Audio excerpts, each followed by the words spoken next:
దేశ శ్రేయస్సే ఆర్ఎస్ఎస్ లక్ష్యం. 100 ఏళ్లుగా ప్రజల కష్ట సుఖాల్లో భాగస్వామ్యం ఉన్నది. ఎంపీ రఘునందన్ రావు దేశ శ్రేయస్సే లక్ష్యంగా ఆర్ఎస్ఎస్ పనిచేస్తుందని మెదక్ ఎంపీ రఘునందన్ రావు అన్నారు. సిద్దిపేటలోని హై స్కూల్లో ఇవాళ రాష్ట్రీయ స్వయం సేవక్ సంఘ్ శత జయంతి సందర్భంగా ఏర్పాటు చేసిన పద సంచాలన్ కార్యక్రమంలో ఎంపీ పాల్గొన్నారు. అనంతరం ఆయన మీడియాతో మాట్లాడుతూ 100 ఏళ్లుగా ఆర్ఎస్ఎస్ దేశ అభ్యున్నతికి పనిచేస్తూ ప్రజల కష్ట సుఖాల్లో భాగస్వామ్యం అయిందన్నారు. గ్రూపులుగా విడిపోయిన వామపక్షాలకు ఆర్ఎస్ఎస్ ను విమర్శించే అర్హత లేదన్నారు. జీవిత కాలంలో కూడా వామపక్ష విశ్లేషకులు సంఘులో ఉన్న క్రమశిక్షణను నేర్చుకొని అన్నారు. 100 ఏళ్ల నుండి పేరు మార్చుకోకుండా ఒకే పేరుతో ఉండి దేశ నిర్మాణం కోసం పనిచేస్తున్న సంస్థ ఆర్ఎస్ఎస్ అన్నారు. దేశ సేవకు అంకితం అవుతూనే భావి భారత పౌరులను అందిస్తున్న రాష్ట్రీయ స్వయం సేవక్ సంఘ్ కృషి మరవలేదని చెప్పేసి చెప్పడం జరుగుతూ ఉంది. సో రఘునందన్ గారు మాట్లాడతారు.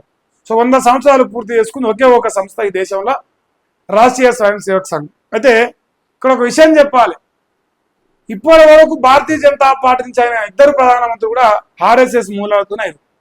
ఈ దేశం ఇలా ఒక ఆర్ఎస్ఎస్ లో నుంచి వచ్చిన వ్యక్తి నరేంద్ర మోదీతోని, అదే రకంగా ఇలా వాజ్పేయి గారితో ఇద్దరు కూడా ఆర్ఎస్ఎస్ బ్యాక్గ్రౌండ్ నుంచి వచ్చి ఇలా ఈ దేశాన్ని ఏలిరు, ఈ దేశంలో పరిపాలన కొనసాగించరు.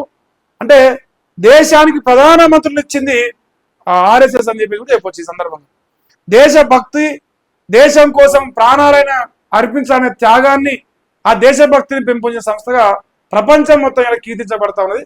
మరి ఈ కమ్యూనిస్టులు ఎర్రన్నలు ఆర్ఎస్ఎస్ తో పోల్చుకునే అర్హత కూడా లేదని చెప్పేసి క్లియర్ కట్ అయిపోవచ్చు.